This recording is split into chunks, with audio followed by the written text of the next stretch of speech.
we got the experience. Somebody telling you you're not good enough, that's not right. You paid your dues. Go take it. And then anybody that wants to launch a business, hey, I want to launch a business. I've got a mind, I've got an idea. You're going to let it be a giant, and it's going to take over, and you're going to be in the back of your head thinking, I can't do this. This is too big. I can't handle it. But you can. You can. We hear a lot of people these days say, well, I'm praying about it. Hey, man, you gonna take this over? I'm praying about it. Hey, hey, you gonna sing? No, I'm praying about it. I don't know. And we should pray about it. I'm not knocking the prayer, but a lot of us tend to use that as an excuse. We tend to use, oh, I'm praying about it as give me a little more time, or I'm not real sure. Everybody needs to put prayer in their decisions, but also everybody needs to at one point make a decision. You have to handle it. You see, if someone would have stepped up and handled Goliath in the beginning, then his threat would have never reached its size. But instead, they let it grow and grow for 40 days until this little dude with a rock come and handled it. So that's point one. Number two. Number one, what was number one? Attacking giants quickly. Number two, you must overcome discouragement. Overcome discouragement. In 1 Samuel 17, 28 to 33, when Eliab, David's oldest brother, I want y'all to really get this. When Eliab, David's oldest brother, heard him speaking with men, he burned with anger at him and asked, why have you come down here? And with whom did you leave those few sheep in the wilderness? I know you're conceited, and I know how wicked your heart is. You only came to watch the battle. Now what have I done, said David. Can't I even speak? He then turned away to someone and brought up the same matter, and the men answered him as before. What David said was overheard and reported to Saul, and Saul sent for him. David said to Saul, let no one lose heart on account of this Philistine. Your servant will go and fight him, Saul replied. You were not able to go out against this Philistine and fight him. You were only a young man, and he has been a warrior since his youth. In the beginning, it just starts out. David's oldest brother's just hating on him. He's demeaning him, saying, you're just a shepherd boy. You can't handle this. Then he calls him conceited. He tells him he has a wicked heart. And then he accuses him of just coming to watch a fight. David gets offended. Can't I even speak? So then when Saul hears about it, he brings him in. And he says, you can't handle this guy. You're just a young man, and he's been fighting since he was a boy. So he's telling David that he's just a boy and he's too young to do anything. So first he gets it from his brother, then he gets it from Saul, and on both ends he's just getting it, for lack of a better term. But a lot of people will be supportive and encouraging in your life. And along the way, they'll be encouraging to you. But there will be some people who will be a negative voice in your life. The whole time. The entire time. Some who make it their day, they will make it, it makes them smile to see you hang their head. To see you hang your head. You think David showed up and everybody started cheering because they believed he was going to be the giant killer? You think that's what happened? No. You read that earlier, right? His brother got on to him, Saul got on to him. They were hating on him pretty bad. They acted like he was crazy. But I want you to understand real quick, you will have these people in your life. I don't care how nice you are. I'm a really nice dude. But I've got people in my life that hate on me. I mean, it's no big deal, whatever. But we need to overcome it to get to the giant, to kill it. Always remember that on the other side of discouragement is your destiny. If you can overcome discouragement, you can get to your destiny. Number 3, be faithful in the little things. Be faithful in the little things. 1 Samuel 17, 8. Now Jesse said to his son David, take this ephah.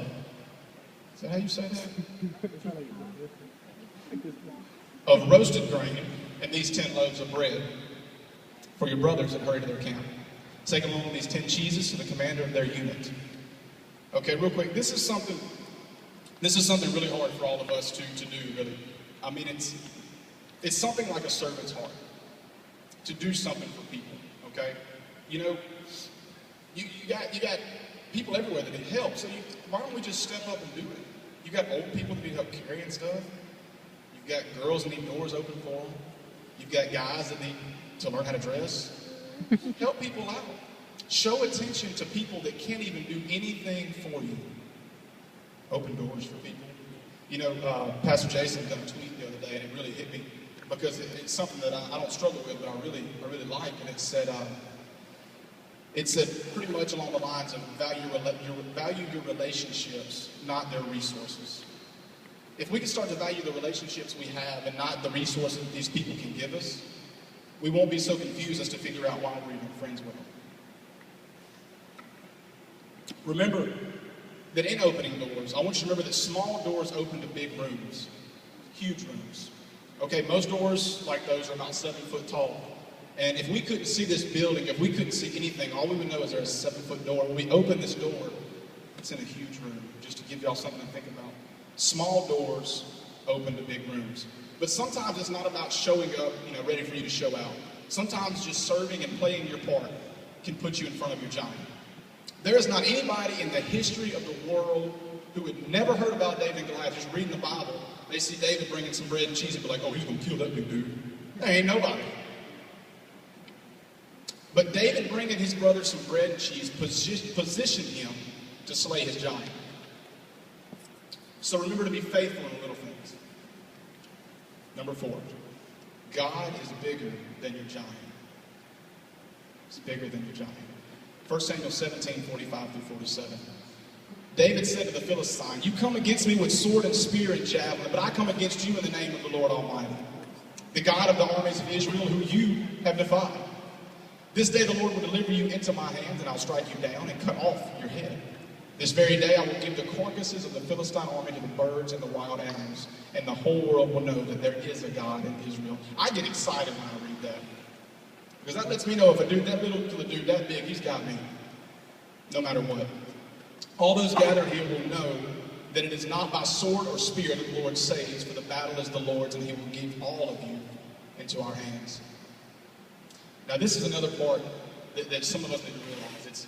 That's really easy to catch. Put that point up there again, if you don't mind. God is bigger than you. That's really easy to catch. Now, that's a catchy thing. God is bigger than my problem. My God is bigger than my problem. Whatever. It's easy to catch.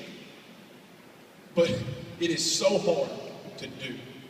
For us to have a problem in front of us and then just all of a sudden just go, God, you're bigger. How many of us can say that anytime we have a problem, we just say, okay, we're going to get this together? How many can just say that? I can. In my mind, I'm thinking, how can I handle this? How can I fix this? But if we could just step back and just lift our hands and say, God, you have it, it's yours, take it. It would be great, but we need to learn how to do that. We can get caught up in how big the problem or giant in our life is. We can get caught up in how big this thing is. And we need to put all our worry and time into trying to figure it out. When in reality, if we would just shift our focus to Jesus, then our problem wouldn't seem so big. We need to shift our focus to Jesus. There's more to it than just praying. Surprise! There's more to it than just praying. I've got a problem. I have a chicken leg problem. I was born with chicken legs. My legs are tiny, okay? And you're like, okay, well, Jesus, I need some bigger legs. Please give me some bigger legs, God. I look like an umbrella. Please, God.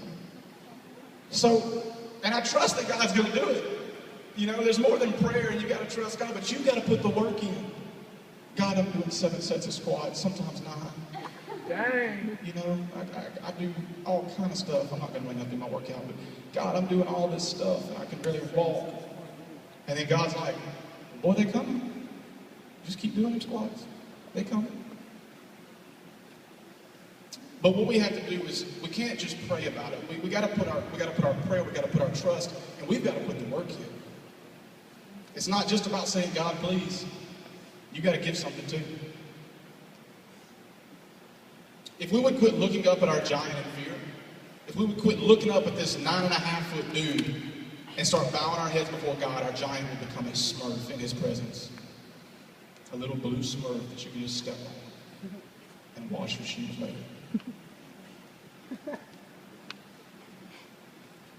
This is what I want y'all to get out of that. Put your eyes on Jesus and get them off the problem.